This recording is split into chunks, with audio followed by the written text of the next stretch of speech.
উনি এক থাপ্পড় মেরে ফেরাউনের বাবুর্চিকে ওই জায়গার মধ্যে দুনিয়া থেকে বিদায় করেছিলেন। এক ধাক্কা মারলে 10 জন 10 হাত দূরে যেয়ে পড়তো।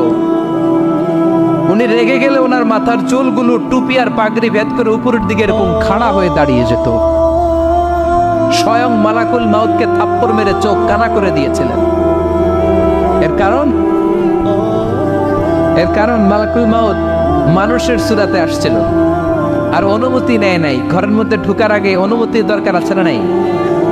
সাইয়েদনা মুসা আলাইহিস সালামের কাছে মালাকুল মাউত মৃত্যুর ফেরেশতা মানুষের সুরাতে এসেছিল, অনুমতি নেয় নাই, হুট করে ঘরে ঢুকছে। ঢুইকা কয় আনা মালাকুল মাউত, আমি মৃত্যুর ফেরেশতা, জিতু আন আকবাদা রূহাক, আপনার রূহ কবজ করতে আসছি। মুসা আলাইহিস সালাম দেখতেছে একজন সলিমুদ্দি। মুসা নবী দেখে কি আর সলিমুদ্দি কয় কি? আমি মালাকুল মাউত। ভেজাল আছে না নাই? সাইয়েদনা মুসা আলাইহিস সালাম দেখে দিব্যি সাধারণ মানুষ আর সে বলে আমি তোমার রূহ কবজ করতে এসেছি। মুসা আলাইহিস সালাম রেগে গেলেন। অনেক মেজাজ ওলা নবী ছিলেন। রাগের চোটে এক থাপ্পড় দিলেন। থাপ্পড় খেয়ে মালাকুল মাউতের এক চোখ নাই। বুখারীর বর্ণনা, ফাসাক্কাহু ফাফাকু আইনা, থাপ্পড় মারলেন, চোখ শেষ। মালাকুল মাউত বাঁচার জন্য দিলেন দৌড়। এক দৌড়ে আল্লাহর আদেশে আল্লাহর আরশে চলে গেলেন। যে বলে মাবুদ এমন নবীর কাছে পাঠিয়েছেন, আরসালতানি ইলা আবদিন লা ইউরিদুল মাউত, এমন বান্দার কাছে পাঠিয়েছে ওই বান্দা মরতে চায় না, খালি মারতে চায়। কি করতে চায়? মরতে চায় না, মারতে চায়। দেখেন কি করছে আল্লাহ। বললেন ও মালাকুল মাউত, ভুল করছো, সালাম দাও নাই, অনুমতি নাও নাই, মানুষের সুরাতে গেছো। আর নবীও সাধারণ নবী না, মেজাজওয়ালা নবী, ঠিক কিনা? চিন্তা করে লাভ নাই, আমি কথা বলবো। সাইয়েদনা মুসাকে আল্লাহ ডেকে বললেন ও মুসা, তুমি নাকি মরতে চাও না, খালি মারতে চাও। সাইয়েদনা মুসা বলেন না মাবুদ, আমি তো চিনি নাই, এটা যে মালাকুল মাউত আমি তো চিনি নাই, চিনলে তো তার গায়ে আমি হাত তোলার সাহস করতাম না।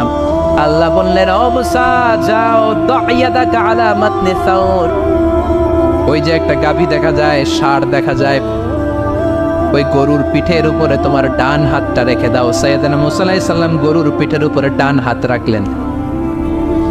আল্লাহ বললেন মুসা, তোমার ডান হাতের নিচে গরুর যতগুলো পশম, প্রত্যেকটা পশমের বিনিময়ে তোমার 1 বছর করে হায়াত আমি বাড়িয়ে দিলাম। মরতে যখন চাও না, মারতে যখন চাও, আরো কয়েক বছর মারো, হায়াত আমি বাড়িয়ে দিলাম। মুসা আলাইহিস সালাম বললেন আল্লাহ সুম্মা মাদা, এই হাতের নিচে গরুর যত পশম তত আমার হায়াত বেড়ে যাবে। ধরলাম হাতের নিচে 2000 পশম, 2000 বছর হায়াত বাড়িয়ে দিলেন, কিন্তু সুম্মা মাদা, 2000 বছর পরে কি হবে আগে ওইটা কোন? ওই ঝামেলাটা ভাঙে আগে। আল্লাহ বললেন মুসা সুম্মাল মাউত, তারপরে তো তোমাকে মরতেই হবে, এই পৃথিবীতে আসলেই মরতে হয়। কুল্লু নাফসিন যায়িকাতুল মাউত, এই পৃথিবীতে যারা একবার আসবে তাদেরকেই মরতে হবে, ঠিক কিনা?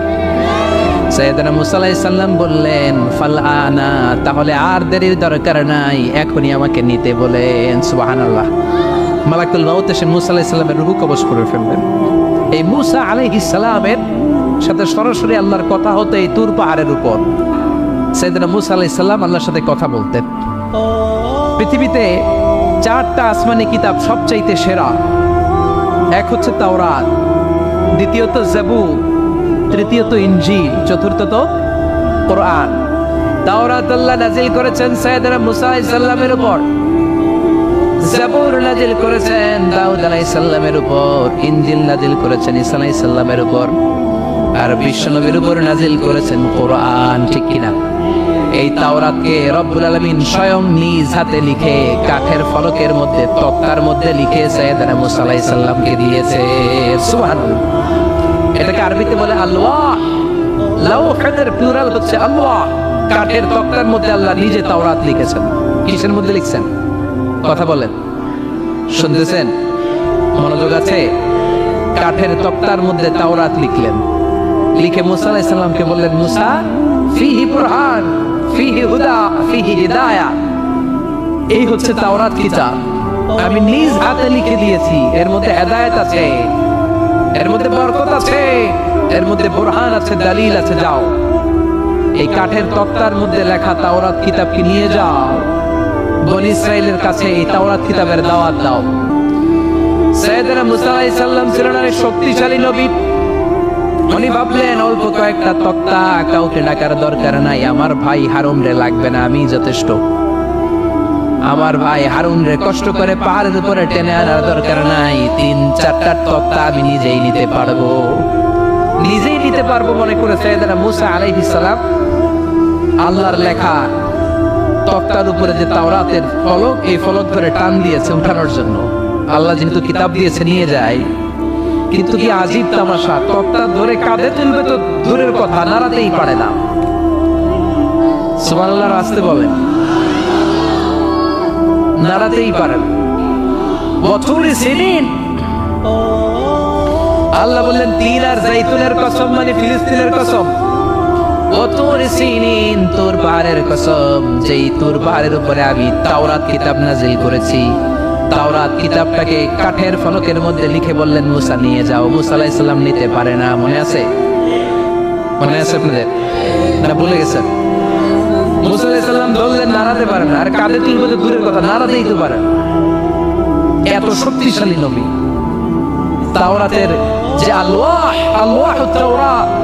তাওরাতের ফলক, এই বাণীগুলো নিয়ে বাণী বাহকের কাজ করবে, বার্তা বাহকের কাজ করবে, বনী ইসরাইলের কাছে এই পয়গাম পৌঁছে দিবে, কিন্তু বলতেই তো পারে না। আল্লাহর ডেকে বলে, আল্লাহ পারি না। আল্লাহ বললেন ট্রাই করো, ট্রাই এগেইন, আবার চেষ্টা করো, দেখো না পারো কিনা। হাবিল সাইয়েদনা মুসা আলাইহিস সালাম ভাবলেন এই দিক দিয়ে পারি না, ওই দিক দিয়ে ধরলে মনে হয় পারবো। এবার তক্তার ওই পাশ দিয়ে নাড়াচাড়া শুরু করছে, ওই দিক দিয়েও পারে না। এবার ভাবলেন এক কাজ করি, মাঝখান দিয়ে দেখি নাড়াতে পারি কিনা। সাইয়েদনা মুসা আলাইহিস সালাম কাঠের তক্তাগুলোর মাঝখান দিয়ে ধরলেন, টান দিলেন, কিন্তু তক্তা নড়ে, নাড়ানোই যায় না, কাঁধে তুলবে তো দূরের কথা। সাইয়েদনা মুসা আলাইহিস সালাম অপরাধ হয়ে আল্লাহর ডেকে বললেন, ও মাবুদ, পারি না। আল্লাহ আসলে চাচ্ছে মুসা যেন বলে পারি না। মুসা পারে না, এটা শুনতে আল্লাহর বড় মনে চায়। সুবহানাল্লাহ কইবেন না? কারণ সব জায়গায় উনি পারে আর মারে। আজকে সাইয়েদনা মুসা আলাইহিস সালামের কণ্ঠে আল্লাহ শুনতে চায়, আল্লাহ আমি অপারগ, আমি পারি না। সাইয়েদনা মুসা আলাইহিস সালাম বলে, আল্লাহ সাইয়েদনা জিবরাইলকে যদি বলেন আমারে যদি একটু সাহায্য করে, আমার কাঁধে তুলে দিলে আমি নিয়ে বাড়িতে যাব। সাইয়েদনা জিবরাইলকে একটু বলেন। আল্লাহ বললেন, যাও জিবরাইল, হেল্প আউট মুসা, মুসা আলাইহিস সালামকে সাহায্য করো। এবার সাইয়েদনা মুসা আলাইহিস সালাম বললেন এইদিকে, সাইয়েদনা জিবরাইল বললেন এইদিকে। দুইজন মিলে তাওরাত লেখা কাঠের তক্তাগুলো উঠাতে চাইলেন, কিন্তু কি আজীব তামাশা, সাইয়েদনা জিবরাইলও পারে না। সাইয়েদনা মুসা আলাইহিস সালাম বললেন, ও ভাই জিবরাইল, চলো জায়গা চেঞ্জ করে তুমি এদিক দিয়ে ধরো, আমি ওই দিকে ধরি, আবার জোরসে টান মারো। দেশ গ্রামে কয় না জোরসে টান, এইও সিস্টেমে দুইজন মিলে টানে, কিন্তু নাড়াতেই পারে না। আগে তো হাতে নিবে, তারপরে কাঁধে তুলবে, দুইজনেও পারে না। গায়ে যত জোর আছে সাইয়েদনা মুসা আলাইহিস সালাম জোরসে টান দিলেন, যত জোর, সব জোরকে একসাথে করে তিনি টান দিয়েছেন। টানের চোটে দেহের প্রতিটা লোমকূপ থেকে ঘাম বেরোতে শুরু করেছে। টানের চোটে রক টান খেয়ে যাচ্ছে, কোমরের রক ছিঁড়ে যাওয়ার অবস্থা, কিন্তু কাঠের ফলকগুলো নাড়ানো যায়। সাইয়েদনা মুসা আলাইহিস সালাম বললেন, আল্লাহ জিবরাইলও পারে না। জিবরাইলের সাথে হাজার হাজার সহকারী ফেরেশতা, তাদেরকে একটু বলেন হেল্প করার জন্য। সুবহানাল্লাহ পড়েন। হাজার হাজার ফেরেশতা তুর পাহাড়ের উপর সবাই মিলে জোরে জোরে টান দেয়, জোরে জোরে টান দেয়। সবাই মিলে চেষ্টা করে তাওরাত লেখা ফলক এক প্রান্ত থেকে আরেক প্রান্ত কোনো জায়গা দিয়ে ধরে 1 ইঞ্চি নাড়াতে পারে না। এই অবস্থা দেখে আল্লাহ বললেন, ঘটনা কি? আল্লাহ পারি না। সাইয়েদনা মুসা আলাইহিস সালাম কি বলে? আল্লাহ পারি না।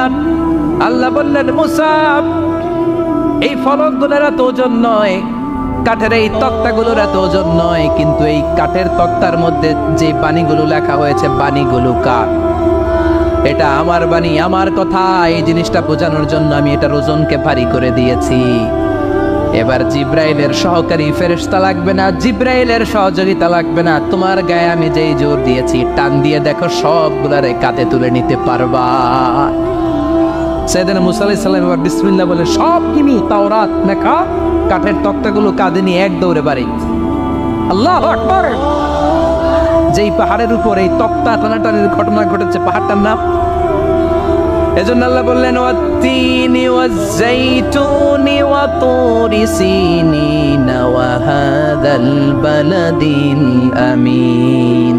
তিন আর যাইতুনের কসম, তুর পাহাড়ের কসম। আবার তুর পাহাড়ের মধ্যে নূরের তাজাল্লি দিয়েছে কে? ফালাম্মা তাজাল্লা রাব্বুহু জাআলাহু দাক্কান ওয়া খাররা মূসা সাঈকা। সাইয়েদনা মুসা আলাইহিস সালাম বললেন আল্লাহ তোমাকে দেখতে চাই। আল্লাহ বললেন দেখতে পারবে না, পাহাড়ের দিকে তাকাও, পাহাড়ের মধ্যে নূরের তাজাল্লি দেব, যদি পাহাড় টিকে যায় তাহলে দেখতে পাবা। আল্লাহ যখন তুর পাহাড়ের উপর তাজাল্লি মেরেছেন, পাহাড় ভেঙে খান খান হয়ে যায়, সাইয়েদনা মুসা আলাইহিস সালাম বেহুশ হয়ে যায়। এই বেহুশ হওয়ার ঘটনা আর পাহাড় জ্বলে ছাই হওয়ার ঘটনা যেখানে ঘটেছে, ওই পাহাড়টার নাম জোরে বলেন। ওই তুর পাহাড়ের কসম কেটেছে কে? ওয়াতুরি। ওয়াতুরি 2285 মিটার উঁচু, অনেক উঁচু পাহাড়। আবার ইয়াজুজ মাজুজ যখন পৃথিবীতে আক্রমণ করবে, ইন্না ইয়াজুজ ওয়া মাজুজ মুফসিদুনা ফিল আরদ। তামাম জাহানে ইয়াজুজ মাজুজ যখন আক্রমণ করবে, তামাম পৃথিবীটাকে যখন লন্ডভন্ড করে দিবে, সাইয়েদনা ঈসা আলাইহিস সালাম মুমিন বান্দাদেরকে নিয়ে যেই পাহাড়ের উপর আশ্রয় নেবেন সেটা হলো এই তুর পাহাড়। সুবহানাল্লাহ। ঈসা আলাইহিস সালাম মুমিনদেরকে নিয়ে এক পাহাড়ে চলে যাবেন এই ইয়াজুজ মাজুজের অত্যাচার থেকে বাঁচার জন্য। এদেরকে ইংরেজিতে বলে Gog Magog. If you search in Google by writing Gog and Magog, আপনি পেয়ে যাবেন ইয়াজুজ মাজুজের কাহিনী। হাত্তা ইযা ফুতিহাত ইয়াজুজ ওয়া মাজুজ ওয়া হুম মিন কুল্লি হাদাবিন ইয়ানসিলুন। লক্ষ লক্ষ ইয়াজুজ মাজুজের বাহিনী আসবে। এই ইয়াজুজ মাজুজের বাহিনীর অত্যাচার, অবিচার, অনাচার, জুলুম থেকে, মারামারি থেকে বাঁচার জন্য মুসলমানরা ঈসা আলাইহিস সালামের নেতৃত্বে যেই পাহাড়ের উপর আশ্রয় নিবেন, ওই পাহাড়ের নাম হলো তুর পাহাড়। ওই পাহাড়ের নাম কি? কোরআনে অনেকবার আল্লাহ তাআলা এই তুর পাহাড়ের কথা বলেছেন। আমি নিজে এই তুর পাহাড়ের চূড়ায় উঠেছি 2 বার। পাথরের পাহাড়, মাঝরাতে উঠতে হয়। এই তুর পাহাড়ের নিচে একটা গির্জা আছে, খ্রিস্টানদের প্রাচীনতম গির্জা, সেন্ট ক্যাথেরিনা গির্জা। এই গির্জার ভিতরে ঢুকেছিলাম দেখার জন্য। এটা পবিত্র জায়গা। মুসা আলাইহিস সালাম যখন যাচ্ছিলেন, আল্লাহ বলেন ফাখলা'না আলাইক ফাখলা'না আলাইকা ইন্নাকা বিল ওয়াদিল মুকাদ্দাসি তুয়া। শুজ অফ, জুতা খুলে ফেলো। মুসা জুতা খুলে ফেলো। ইন্নাকা বিল ওয়াদিল মুকাদ্দাসি তুয়া। You are in a very holy valley, very sacred valley. একটা পবিত্র উপত্যকায় তুমি এসেছো। এর চাইতে উন্নত এবং পবিত্র উপত্যকা আমি মহাবিশ্বে কোথাও সৃষ্টি করি নাই। চিল্লায় পড়েন সুবহানাল্লাহ। মাঝরাতে এই তুর পাহাড়ে উঠতে হয়, ব্যাকপ্যাক নিয়ে যেতে হয়, সেখানে পানি টানি খাবার দাবার নিয়ে ওঠা লাগে। 3-4 ঘন্টা লাগে উঠতে, নামতে আবার 3-4 ঘন্টা। সকালে 10টা-11টার পরে আর তুর পাহাড়ে থাকা যায় না, কারণ আমাদের বাংলাদেশের পাহাড়গুলো মাটির পাহাড়, তুর পাহাড় হচ্ছে পাথরের পাহাড়। পাথরের পাহাড়ে যখন সূর্যের আলো লাগে, পাথরের পাহাড় গরম হয়ে যায়। আমরা মাঝরাতে উঠতে শুরু করলাম। আমরা যখন উঠতেছি দেখলাম খ্রিস্টিয়ান কমিউনিটির একটা গ্রুপ, তারাও উঠছে, ইহুদিদের একটা গ্রুপও উঠছে, কারণ এটা 3 ধর্মের লোকদের কাছে তীর্থস্থান। এই তুর পাহাড়ের চূড়ায় ছোট্ট একটা মসজিদ আছে, 7-8 জন নামাজ পড়া যায়। খ্রিস্টানদের একটা গির্জা আছে, ইহুদিদের একটা সিনাগগ আছে। ফজরের সময় উঠলাম, পুরো সিলসিলাতুল জিবাল তুর পাহাড় দেখলাম। অবাক হলাম, এই পাহাড়ে বিশ্বনবী মেরাজের রাতে নেমে দোয়া করেছেন, ঠিক কিনা? এই পাহাড়ে ঈসা আলাইহিস সালাম মুমিনদেরকে নিয়ে ইয়াজুজ মাজুজের আক্রমণ থেকে বাঁচার জন্য আশ্রয় নেবেন। এই তুর পাহাড়ের কসম কোরআনের ভেতরে কেটেছে কে? এজন্য আল্লাহ বললেন ওয়াত-তিনি ওয়াজ-যাইতুনি ওয়া তুরি সিনিন ওয়া হাযাল বালাদিল আমিন। তিন আর যাইতুনের কসম, ওই মিশরের তুর পাহাড়ের কসম, ওয়া হাযাল বালাদিল আমিন, এই নিরাপদ শহরের কসম। শহরটার নাম কি? কি নাম? এই নিরাপদ শহর দ্বারা আল্লাহ বুঝিয়েছে মক্কা, না ফিলিস্তিন না। ফিলিস্তিন হচ্ছে প্রথমটা, কিন্তু হাযাল বালাদিল আমিন, এই নিরাপদ শহর দিয়ে আল্লাহ বুঝিয়েছেন মক্কা শহরকে। চিৎকার করে বলবেন কোন শহর? মক্কা শহর। এই মক্কা শহরের আগের নাম বাক্কা। মক্কার আগের নাম কি? জোরে বলেন, আরো জোরে। ইন্না আউওয়ালা বাইতিন উদিআ লিন-নাসি লাল্লাযী বিবাক্কাতা মুবারাকা হুদাল লিল-আলামিন, নিশ্চয়ই পৃথিবীর সর্বপ্রথম ঘর যেই শহরের মধ্যে আমি আল্লাহ স্থাপন করলাম, শহরটার নাম হলো বাক্কা শহর। কি শহর? এই বাক্কা পরে চেঞ্জ হয়ে হয়েছে মক্কা। আল্লাহু আকবার। তার মানে আজকে জানলেন মক্কা শহরের আগের নাম হলো বাক্কা। আগের নাম কি? মক্কা শহরে অনেক হোটেল আছে, হোটেলের নাম ফুন্দুক বাক্কা। দেখছেন? ফুন্দুক বাক্কা মানে বাক্কা হোটেল। এই বাক্কা হচ্ছে মক্কার আগের নাম, মনে থাকবে। আল্লাহ বললেন হাদাল বালাদিল আমিন, এই নিরাপদ শহরের কসম, এই শহরের চেয়ে নিরাপদ শহর পৃথিবীর মধ্যে। ইউসাউইরুকুম ফিল আরহামি কাইফা ইয়াশা লা ইলাহা ইল্লা হুয়াল আজিজুল হাকীম, তিনি হলেন এমন সত্তা যিনি মায়ের পেটে থাকা অবস্থায় তোমাদের চেহারার ডিজাইন করে দিয়েছে। চিল্লায়া বলেন সুবহানাল্লাহ। তাহলে চারটা কসম কেটে আল্লাহ যে দামি কথাটা বললেন, লাকাদ খালাকনাল ইনসানা ফি আহসানি তাকওয়িম, সুন্দর আকৃতিতে তৈরি করেছি। এজন্য সুন্দর চেহারাটা নিয়ে যখন আয়নার সামনে দাঁড়াবেন, তখন আপনি আয়নার দোয়া পড়বেন আল্লাহুম্মা হাসসানতা খালকি ফাহসিন খুলুকি।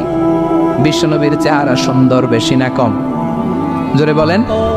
চাঁদের চেয়ে সুন্দর তুমি নবী আমার কামলিওয়ালা, চাঁদের চেয়ে সুন্দর তুমি নবী আমার কামলিওয়ালা, দু জাহানের বাদশাহ তুমি প্যারা নবী সাল্লে আলা, দু জাহানের বাদশাহ তুমি প্যারা নবী সাল্লে আলা, চাঁদের চেয়ে সুন্দর তুমি নবী আমার কামলিওয়ালা। সুবহানাল্লাহ। বিশ্বনবীর চেহারাটা বড় সুন্দর ছিল। এত সুন্দর চেহারার মানুষ পৃথিবীতে দ্বিতীয়টা নাই। ওই চেহারা নিয়ে বিশ্বনবী আয়নার সামনে যখন দাঁড়াতেন, উনি বলতেন আল্লাহুম্মা হাসসানতা খালকি ফাহসিন খুলুকি। এর মানে হলো আল্লাহ আমার চেহারাটা আপনি যেমন সুন্দর করেছেন, আমার চরিত্রটাও সুন্দর করে দিয়ে। This is the attitude. এটাকে বলা হয় attitude. What a marvellous amazing attitude he belongs. বিশ্বনবীর কি সুন্দর অ্যাটিটিউড ছিল। সুন্দর চেহারা নিয়ে আয়নার সামনে দাঁড়িয়ে তিনি বলতেন, আল্লাহ আমার চেহারাটা যেমনি সুন্দর করেছো, আমার চরিত্রটাকেও সুন্দর করে দাও। আমার বাহিরটা যেমন সুন্দর, আল্লাহ আমার ভেতরটারেও সুন্দর করে দিও। পড়েন আমিন। এই আয়নার দোয়া পারেন তো? আয়নার সামনে দাঁড়িয়ে এই দোয়া পড়েন তো? নাকি বলেন আয়না বসাইয়া দিও কলবের ভিতর? এগুলো বলবেন? পড়েন আল্লাহুম্মা হাসসানতা খালকি ফাহসিন খুলুকি, আল্লাহুম্মা হাসসানতা খালকি ফাহসিন খুলুকি। হে আল্লাহ, সবাই বলেন হে আল্লাহ তুমি আমার চেহারাটা সুন্দর করেছো, তুমি আমার চরিত্রটাও সুন্দর করে দিও। আমিন। আর জোরে পড়েন আমিন। এই জন্য নিজে যখন আয়নার সামনে দাঁড়াবেন এটা বলবেন, আপনার স্ত্রী যখন আয়নার সামনে দাঁড়ায় তখন এইটা বলবেন, আপনার বাচ্চা যখন আয়নার সামনে দাঁড়ায় তখন এই দোয়া পড়বেন। রাজি আছেন তো? আয়নার সামনে দাঁড়িয়ে আমরা বলবো হাসসানতা খালকি, আল্লাহ তুমি আমার চেহারাটা সুন্দর করেছো। আমরা সবাই সুন্দর, আমরা সবাই সুন্দর। যার কালার কালো, কালো চামড়ার লোক, তার মধ্যে একটা সৌন্দর্য আছে না নাই? আল্লাহ বললেন এই কালো আর ধলো এগুলো তো বাইরে। ওয়াখতিলাফু আলওয়ানিকুম ওয়া আলসিনাতিকুম, তোমাদের গায়ের রঙের ভিন্নতা, ভাষার ভিন্নতা, এগুলো আল্লাহর মিরাকেল। একজন সাদা, একজন কালো, একজন ধূসর বর্ণের, এক একজনের চেহারার সাথে আরেকজনের চেহারার মিল নাই। সুবহানাল্লাহ। এটাই সৌন্দর্য। এজন্য আল্লাহ বললেন লাকাদ খালাকনাল ইনসানা ফি আহসানি তাকওয়িম।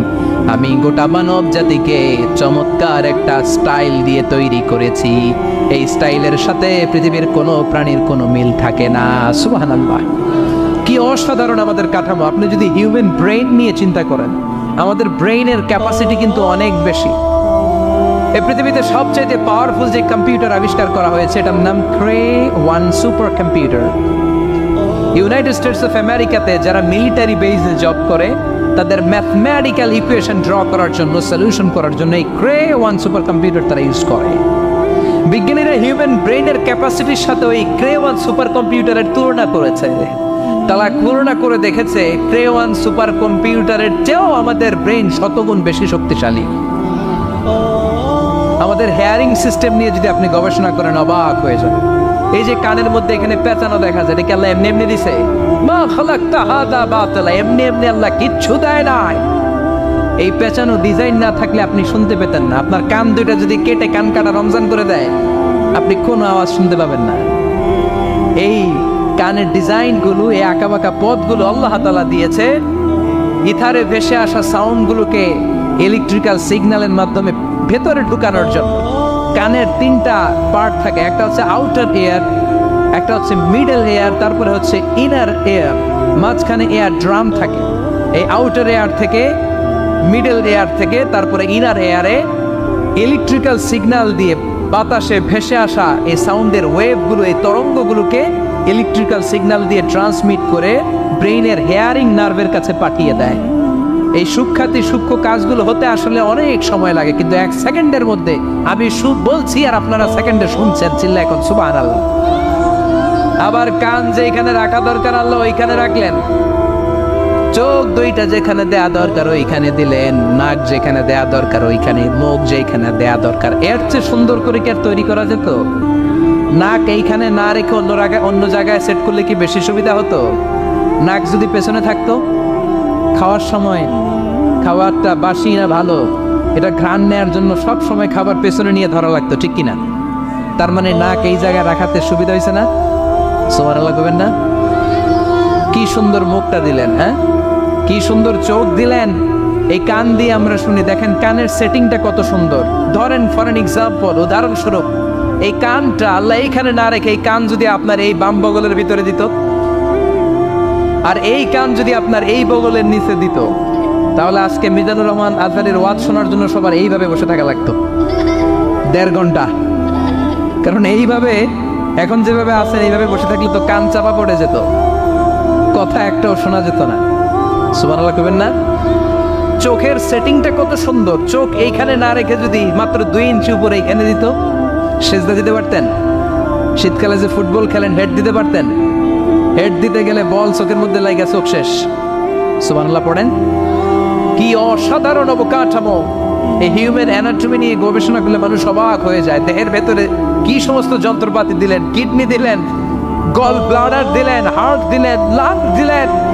যেখানে যে অঙ্গটা রেখে দেওয়া দরকার ঠিক সেইভাবে মায়ের পেটে থাকতেই আমাদের ডিজাইন দিয়েছে কে? এতগুলো ডিজাইনের মালিক কে? 600 কোটি মানুষ যদি পৃথিবীতে থেকে থাকে তাহলে 600 কোটি ডিজাইন লাগছে না ওনার? আরো কয়শো কোটি আসবে আমরা জানি, কয়শো কোটি ডিজাইন চলে গেছে জানি। একটা ডিজাইনের সাথে আরেকটা ডিজাইনের মিল আছে? চিৎকার করে বলেন এই কারিগরটা কে? এজন্য আল্লাহ বলেন 4টা জিনিসের একটা সং কেটে তোমাদেরকে আমি যেটা বলবো শোনো। লাকাদ খালাকনাল ইনসানা ফি আহসানি তাকওয়িম। আমি মানুষের আকৃতিটা, মানুষের চেহারাটা বড্ড সুন্দর করে তৈরি করেছি। এত সুন্দর করে আল্লাহ তৈরি করেছেন, এর কোনো বাতিল নাই, কোনো বিকল্প নাই। চোখ যেমন হওয়া দরকার ঠিক তেমন। এই চোখ নিয়ে কত গবেষণা হয়েছে শুনলে অবাক হয়ে যাবেন। মাত্র 2 মিলিমিটার ডাইমেনশন ছোট্ট আমাদের চোখ। এই চোখ দিয়ে আমরা অনেক কিছু দেখি। কাছের জিনিস যেগুলো দেখি, দূরের জিনিস দেখি, দূরের চাঁদ দেখি, দূরের সূর্য দেখি, দূরের মেঘমালা দেখি, ওই বিমানটাকে দেখি, আবার কাছে ছোট্ট মানুষটাকেও দেখি, ঠিক কিনা? এটার ভেতরে আল্লাহ অনেক পাওয়ারফুল মেগাপিক্সেল দিয়েছেন। এই পৃথিবীতে সবচেয়ে পাওয়ারফুল যে ক্যামেরাগুলো আবিষ্কার হয়েছে মুভি শুট করার জন্য, সেখানে যেই মেগাপিক্সেল আল্লাহ দিয়েছেন চোখের ভেতরে এর কয়েক গুণ বেশি দিয়েছেন। চিল্লায় বলেন আল্লাহু আকবার। এই চোখ দিয়ে মেডিকেল সায়েন্স বলছে human eyes can identify more than 10 million colours. 1 মিলিয়নে 10 লক্ষ, 10 মিলিয়নে কত? 1 কোটি। তার মানে এই চোখ দিয়ে আমরা আমাদের এক একটা চোখ দিয়ে 1 কোটি ধরনের রং শনাক্ত করতে পারি। এক লাল রঙের মধ্যে কত লাল, লাইট রেড, ডিপ রেড, কত ধরনের মিক্স করে কত কালার হয়, সবকিছু চোখ দিয়ে আমরা ধরতে পারি। চিল্লায় বলেন আল্লাহু আকবার। জিহ্বা দিয়ে স্বাদ নেওয়ার সুযোগ দিলেন। এই জিহ্বার পার স্কয়ার সেন্টিমিটারে টেস্ট বাড রয়েছে 184টা। সেই হিসাবে আপনার জিহ্বার উপরিভাগ দিয়ে আপনি 10,000-এরও বেশি ধরনের খাদ্যের স্বাদ আস্বাদন করতে পারেন। চিৎকার করে পড়েন আল্লাহু আকবার। এক একটা অঙ্গ নিয়ে যদি আপনি গবেষণা করেন, কত কাজ করার সুযোগ আল্লাহ তাআলা দিয়ে দিলেন। 206টা নাকি হাড়ের পিস রেখেছে আল্লাহ এক একটা দেহের ভিতরে। 206টা না, 206টা হাড় আছে। আমাদের প্রত্যেকের দেহের ভিতরে কয় পিস হাড়ি? কথা কয় না, 206টা। সবচেয়ে ছোট হাড়টা আছে কানের ভিতরে। সুবহানাল্লাহ পড়েন। সবচেয়ে ছোট হাড়, এক একটা অঙ্গ কত সুন্দর এরকম বেন্ড করা যায়, হাত পা নাড়ানো যায়, এইখানে একটা টুইস্ট করা যায়, এইখানে টুইস্ট করা যায়, আবার কবজি টুইস্ট করা যায়, আবার এইখানে এক একটা আঙ্গুলে কতগুলো টুইস্ট করা যায়। সুবহানাল্লাহ কইবেন না? কত কাজ এই হাতের। এই হাত দিয়ে ঘুষি মারা যায়, হ্যাঁ, হাত দিয়ে আটার খামির বানানো যায়, হাত দিয়ে ভারী জিনিস উত্তোলন করা যায়। আবার এই হাত দিয়ে দেখেন ক্রিকেটাররা কি সুন্দর বল করে, এটা দিয়ে স্পিন বল করে, লেগ স্পিন করে, অফ স্পিন করে, পেস বল করে। এক হাতের মধ্যে কত কারসাজি। সুবহানাল্লাহ করে না? আবার বাঁ হাতে স্পিন করে না, বল এদিকে পড়ে ওদিকে চলে যায়, আছে না নাই? আবার এই আঙ্গুল দিয়ে কত কাজ। বাজার থেকে বাজার করে যখন বাজারের ব্যাগ যখন নিয়ে আসেন, হাতে ধরেন নাকি আঙ্গুলে ধরেন, কত কাজ। এই আঙ্গুল দিয়ে মোবাইল টিপে আমরা মোবাইল ইউজ করি, আঙ্গুল দিয়ে ল্যাপটপে আমরা টাইপ করি। ডাক্তাররা এই আঙ্গুল দিয়ে সুই ইউজ করে সূক্ষ্ম সূক্ষ্ম সার্জারির কাজগুলো করে। অবাক হয়ে যাবেন এই আঙ্গুলের কত কাজ। এই আঙ্গুল দিয়ে আবার এখন ক্রিকেটেও এরকম 2 আঙ্গুল তুললে ছক্কা, আছে না? আবার 1 আঙ্গুল তুললে আউট, আবার এটা তুললে ভিক্টরি, বিজয় চিহ্ন। দেখুন যত নেতা খেতা করে পুলিশে ধরে এটা দেখায়, আছে না নাই? এইভাবে কত ধরনের নমুনা আমরা ইউজ করি, কতভাবে হাতগুলোকে ইউজ করি, কতভাবে পা গুলোকে ইউজ করি। দেহের এই সৌন্দর্য আমাদের দান করেছে কে? লাকাদ খালাকনাল ইনসানা ফি আহসানি তাকওয়িম। আমি মানুষকে সব চাইতে সুন্দর আকৃতিতে তৈরি করেছি। সুবহানাল্লাহ পড়েন, চিল্লায় পড়েন আল্লাহু আকবার। আল্লাহ বললেন মানুষ সব চাইতে সেরা, মানুষ হলেন সব চাইতে সেরা। মানুষ যখন সেরা হয়, মানুষের চাইতে সেরা কেউ হয় না। আবার মানুষ যদি নিকৃষ্ট হয়ে যায়, মানুষের চাইতে নিকৃষ্ট কেউ হতে পারে না, ঠিক না? আল্লাহ বললেন মানুষের আকৃতি আমি বড্ড চমৎকার করে বানালাম। সবচেয়ে সুন্দর আকৃতি মানুষের। সবচেয়ে সুন্দর আকৃতি কার? জোরে বলেন। সবচেয়ে বেশি মর্যাদা কার? আশরাফুল মাখলুকাত কে? আশরাফুল মাখলুকাত কে? চিল্লায়া বলেন। নাকি হাতি? রয়্যাল বেঙ্গল টাইগার শক্তিশালী না? এটা এটা তো মানুষ খায় ফেলায়, তো এটাই না আশরাফুল মাখলুকাত হওয়া দরকার? হাতি সবচেয়ে শক্তিশালী না? তো এটাই না আশরাফুল মাখলুকাত হওয়া দরকার? এগুলো কোনটাই আশরাফুল মাখলুকাত না। আশরাফুল মাখলুকাত হচ্ছে মানুষ। আশরাফুল মাখলুকাত কি? চিল্লায় বলেন আশরাফুল মাখলুকাত কে? এজন্য আল্লাহ বললেন লাকাদ খালাকনাল ইনসানা ফি আহসানি তাকওয়িম। আমি মানুষকে চমৎকার আকৃতি দিয়ে তৈরি করেছি। সুম্মা রাদাদনাহু আসফালা সাফিলিন। আবার মানুষকে আমি একেবারে নিম্নগামী করেছি। উপরে যেমনি নিয়েছি, আবার মানুষকে নিম্নগামীও করেছি। তার মানে মানুষ যদি সম্মানিত হয়, মানুষের চেয়ে বেশি সম্মানিত কেউ হতে পারে? মানুষ যদি সম্মানিত হয়, মানুষের চেয়ে সম্মানিত হওয়ার সুযোগ কারো আছে? দলিল কি? দলিল হচ্ছে বিশ্বনবী যখন মেরাজে যাচ্ছিলেন, একটা সার্টেন লেভেল, যে একটা নির্দিষ্ট জায়গায় যে সাইয়েদনা জিব্রাইল বললেন ইয়া রাসূলুল্লাহ আমি আর উপরে যেতে পারবো না, আমার খেলা এই জায়গায় শেষ, নবী আপনার খেলা এখন শুরু। সুবহানাল্লাহ। ও নবী, এই জায়গার নাম সিদরাতুল মুনতাহা, এটা সীমান্ত বৃক্ষ। এটা হচ্ছে বর্ডার এরিয়া। কি এরিয়া? এটা হলো বর্ডার এরিয়া। এখানে আমার খেলা শেষ। আজীবন আমি এই জায়গায় এসে কান পেতে আল্লাহর অর্ডার শুনেছি, আর ওই অর্ডার তামিল করার জন্য দুনিয়াতে নেমেছি। আমি জিব্রাইলের উপরে যদি 1 ইঞ্চি উপরে ওঠার চেষ্টা করি, আমার শত শত পাখাগুলোকে জ্বালিয়ে ছাই করে দিবে কে? সাইয়েদনা জিব্রাইলের উপরে যেতে পারে নাই। যেখানে সাইয়েদনা জিব্রাইলের খেলা শেষ, ওইখানে বিশ্বনবীর খেলা শুরু হয়েছিল। কোন সুবহানাল্লাহ। তার মানে মানুষ যখন উপরে ওঠে, এত উপরে উঠে যায়, ফেরেশতাদেরকেও হার মানিয়ে ফেরেশতাদের উপরে চলে যায়। আবার মানুষ যখন নিচে নামতে শুরু করে, শয়তানকেও হার মানিয়ে নিচে চলে যায়। ঠিক কিনা? তার মানে হাইয়ার হলে সব দিক দিয়ে হাইয়ার। হাইয়েস্ট তো অল ক্রাইটেরিয়াতে সে হাইয়েস্ট, লোয়েস্ট তো অল ক্রাইটেরিয়াতে সে লোয়েস্ট। মানুষ ভালো হলে এর চেয়ে ভালো আর হয় না, মানুষ খারাপ হলে তার চাইতে খারাপ আর হয় না। এজন্য আল্লাহ বললেন সুম্মা রাদাদনাহু আসফালা সাফিলিন। মানুষকে যেমনি আমি সুন্দর আকৃতি দিয়ে তৈরি করেছি, আবার ওই মানুষকে আমি আল্লাহ নিম্নগামী করেছি। যেটা উপরে ওঠে ওইটা আবার নিচেও নামা লাগে। ঠিক কিনা? কোন কোন তাফসীরে মুফাসসিরিনে ইকরাম বলেছেন আসফালা সাফিলিন দিয়ে বার্ধক্যকে বোঝানো হয়েছে। যৌবনে মানুষের চেহারা আর সৌন্দর্য বেড়ে যায়। যৌবন যখন ঠিকরে পড়ে, একজন তাগড়া যুবক, তার চেহারার মধ্যে যে সৌন্দর্য, ওই ছেলেটাই যখন বুড়ো হয়ে যায়, তার চেহারার দিকে কেউ তাকাতে চায় না। রং ধরা যৌবন জং ধরে নাই, জং ধরে শেষ। ঠিক কিনা? আবার কোন কোন মুফাসসির বলেছে না, এটা নৈতিক অধঃপতন। সুম্মা রাদাদনাহু আসফালা সাফিলিন। মানুষ যখন নিম্নগামী হয়, সবচেয়ে খারাপ হয়ে যায়। এই মানুষের মধ্যে যখন নেফাকি দেখা দেয়, মানুষ যখন মুনাফিক হয়ে যায়, সবচেয়ে খারাপ হয়ে যায়। মুনাফিকের চরিত্র যখন একজন মানুষের মধ্যে সে ধারণ করে, নিচে যেতে যেতে এত নিচে সে চলে যায়, শয়তান দেখে অবাক হয়ে যায়। শয়তান দেখে মনে মনে কয়, এইটাই যদি দুনিয়ায় আইবো, আমারে আল্লাহ বানাইছে কেন? কথা বুঝতে পারছেন? মানুষ এত নিচে যায়, শয়তান অবাক হয়ে বলে, এইটাই যদি দুনিয়াতে থাকবে, তো আমি তৈরি হইলাম কেন? আমি শয়তান হইলাম কেন? এজন্য মানুষ ভালো হলে সবচেয়ে ভালো, খারাপ হলে সবচাইতে খারাপ। তার কারণটা কি? মানুষ যখন খারাপ হয়, পশুর চাইতেও খারাপ হয়ে যায়। জোরে বলেন ঠিক কিনা? আমরা বলি না তুই পশুর চাইতেও অধম। মানবিকতা হারিয়ে যখন মানুষ অন্যায় কাজ করে, তখন আমরা বলি তুই পশুর চাইতেও অধম। ঠিক কিনা? এজন্য বলা হয় জনসংখ্যা বাড়ছে, মানুষ বাড়ছে না। বাড়ছে জনসংখ্যা, বাড়ছে কি? মানুষ বাড়ছে নাকি? মানুষ নাই। এই দুনিয়া এখন তো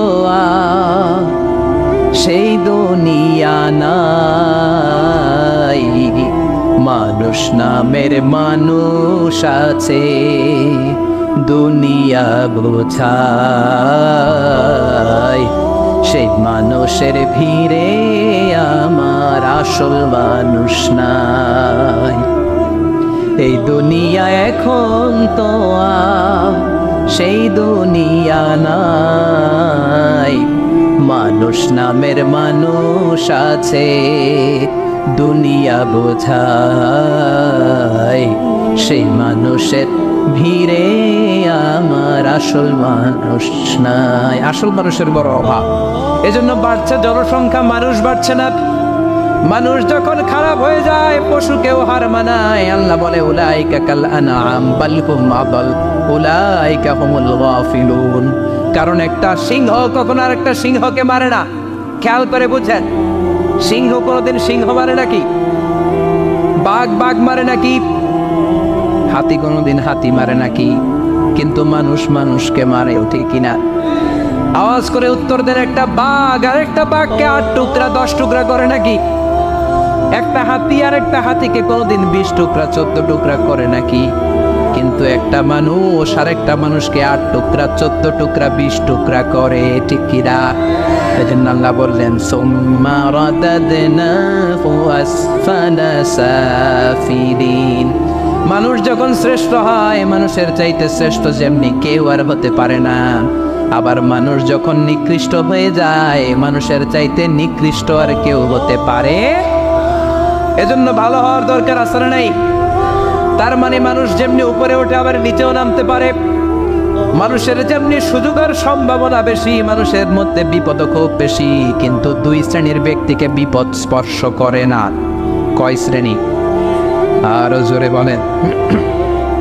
আল্লাহ বললেন সে দুই শ্রেণী হলো ইল্লাল্লাযীনা আমানু ওয়া আমিলুস সলিহাতি ফালাহুম আজরুন গায়রু মামনুন।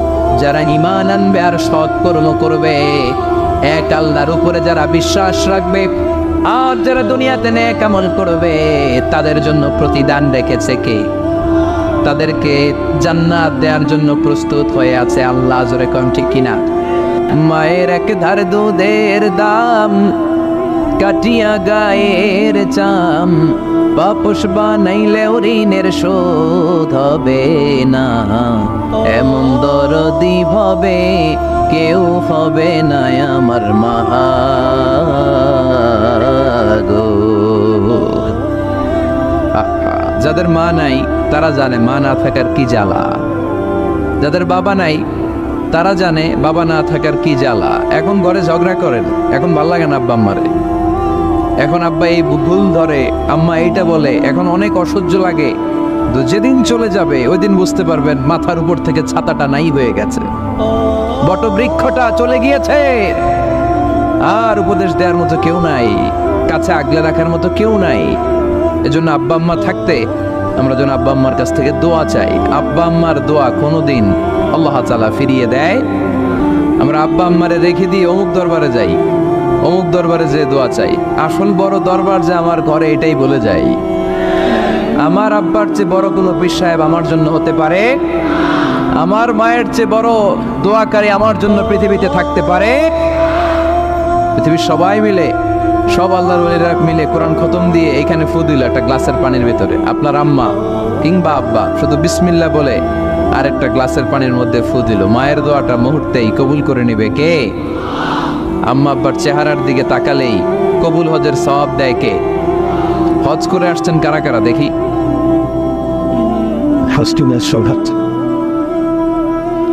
অনেক হাজি সাহেবান আছে, মাশাআল্লাহ, হাত নামান। এই যে 3 লক্ষ 4 লক্ষ টাকা খরচ করে হজ করে আসলেন, আপনার হজটা আল্লাহর কাছে গ্র্যান্টেড, কবুল হয়েছে, এরকম কবুল হয়েছে এই মর্মে হাত তুলতে পারবেন কে কে দেখি? হুজুর আমি নিশ্চিত আমারটা কবুল হয়েছে। নাই, কারণ কবুল করার মালিক কে? আমরা কামনা করি সব হাজি সাহেবদের হজ কবুল হোক। আমি হজ করেছি 2018 সালে, আমরা কামনা করি আমাদের হজ উমরাগুলো কবুল হোক, কিন্তু হাত তুলে বলা যাবে হুজুর আমারটা কবুল হইছেই, বলা যাবে? হইতেও পারে, নাও হইতে পারে। হাজি সাহেব লেখার জন্য, আল হাজ লাগানোর জন্য অনেকে যায়, আছে না নাই? তাওয়াফুল ওয়াদা একটা তাওয়াফ আছে, বিদায়ী তাওয়াফ। কি তাওয়াফ? হজের সব কাজ শেষে ফেরার আগে কাবা ঘরের সাথে দেখাটা, মোলাকাত করে আসতে হয়। আল্লাহর হাবিব বললেন সর্বশেষ দেখাটা যেন কাবা ঘরের সাথে হয়, 7টা তাওয়াফ যেন সে করে। তো এক লোক 6 তাওয়াফের পরে ফোন আসছে দেশে, তো মেয়েরে বলতেছে মা আর একটা তাওয়াফ বাকি আলহাজ হইতে, একটু পরে তুই ফোনটা দে, একটু পর দে, আলহাজ হইতে আর একটা তাওয়াফ বাকি। তুমি গেছে কি হওয়ার জন্য? আলহাজ হওয়ার জন্য। নামের আগে আলহাজ লাগাবেন না। কেউ যদি আপনারে বলে হাজি সাহেব, বলুক, কিন্তু আমি হজ করছি একজনকে দেখানোর জন্য। তিনি কে? আল্লাহ। এজন্য ইখলাসটা বড় জরুরি। লোক দেখানো মনোভাব আমাদের সবকিছুকে ধ্বংস করে দেয়। তো যারা হজ করেছেন কেউ কিন্তু হাত তুলতে পারলেন না যে হুজুর আমি 100% কনফার্ম যে আমার হজটা কবুল হয়েছে। কিন্তু আল্লাহর হাবিব বলেন রহমতের নজরে তোমার আব্বা আম্মার চেহারার দিকে যদি একবার তাকাও, মুহূর্তেই একটা কবুল হজের সওয়াব তোমার আমল নামে আল্লাহ দিয়ে দিবে। চিল্লায় পড়েন আল্লাহু আকবার। এজন্য আব্বা আম্মা থেকে দোয়া নেওয়ার দরকার আছে না নাই? দোয়া চাইবেন, দোয়া চাইবেন। মায়ের মর্যাদা অনেক বেশি, বাবার চেয়ে 3 গুণ বেশি, কমসে কম। কয় গুণ বেশি? মা মা মা, তারপর বাবা। 3 বার মা। কয়বার মা? 1 বার বাবা। তার মানে মাকে ইসলাম দিয়েছে স্বর্ণ পদক, দিয়েছে রৌপ্য পদক, দিয়েছে ব্রোঞ্জ পদক, আর বাবাকে দিয়েছে সান্ত্বনা পুরস্কার। আমরা এটা নিয়েই খুশি, ঠিক কিনা? তাহলে মাকে 3টা পুরস্কার, স্বর্ণ পদক ও মা, রৌপ্য পদকও মা, ব্রোঞ্জ পদকও মা, বাবারে দিছে কি সান্ত্বনা পুরস্কার। এজন্য মায়ের মর্যাদা বেশি। লাউ কাতাআতা জিলদাক, চামড়া কেটে যদি মায়ের পায়ের জুতা বানিয়ে দাও। ছোটবেলা যে মায়ের বুকের দুধ খেয়েছো, আল্লাহর হাবিব বললেন এক ঢোক দুধের শোধ আদায় হবে না, ঠিক কিনা? অনুরূপ ভাবে মুসাফিরের দোয়া আল্লাহ ফিরিয়ে দেয় না। সফরে বেরোলেই দোয়া করবেন, পারবেন? মনে থাকবে? এখান থেকে ঢাকা যান না আপনারা, আনতা মুসাফির, এখান থেকে ঢাকা গেলে আপনি মুসাফির, দোয়া করা শুরু করে দিবেন। যদি জুলুমের শিকার হন, মাজলুম, ইত্তাকু দাওয়াতাল মাজলুম, আল্লাহর হাবিব সাল্লাল্লাহু আলাইহি ওয়াসাল্লাম বললেন মজলুমের বদদোয়াকে ভয় করো, কারণ মজলুমের বদদোয়া আর আল্লাহর আরশের মাঝখানে আল্লাহ কোনো পর্দা রাখে না। দোয়া করতে দেরি, এই দোয়া কবুল করে নেয় কে? মজলুমের দোয়া আল্লাহ তাআলা কবুল করে। এজন্য আব্বা আম্মার কাছ থেকে যেন আমরা বেশি বেশি দোয়া নিতে পারি, আল্লাহ তুমি তৌফিক দাও। দোয়া চাওয়াও সুন্নাহ, দোয়া করাও সুন্নাহ, বুঝতে পেরেছেন? দোয়া নিজের জন্যও করবেন, অন্যের জন্যও করবেন। রাজি আছেন তো? অনেকে বলে হুজুর আমার দোয়া আমি করব, আমি আরেকজনের জন্য করব কেন? ওনারটা উনি করুক, আমারটা আমি করি, এরকম কথা আছে না? নেই না, অন্যের জন্য দোয়া করবেন, এতে লাভ আছে। আপনি যখন কারোর জন্য দোয়া করেন, ফেরেশতারা আল্লাহর কাছে দোয়া করতে থাকে, আল্লাহ যেই দোয়া সে তার ভাইয়ের জন্য করলো, আগে দোয়াটা তার নিজের জন্য কবুল করে দাও। মা মিন মুসলিম ইয়াদউ লিআখিহিল মুসলিম বিযাহরিল গায়ব ইল্লা ক্বালাল মালাক ওয়ালাকা বিমিসলিন। ফেরেশতারা বলে ওয়ালাকা বিমিসলিন, আপনি দোয়া করলেন আল্লাহ আমার এই ভাইটার টাকা পয়সা নাই, তুমি তারে ধনী বানায় দাও। ফেরেশতারা তখন বলে ওয়ালাকা বিমিসলিন, মানে আল্লাহ যিনি দোয়া করতেছে আগে তারে ধনী বানিয়ে দাও। সুবহানাল্লাহ কইতে পারলেন না? আরো জোরে বলেন সুবহানাল্লাহ।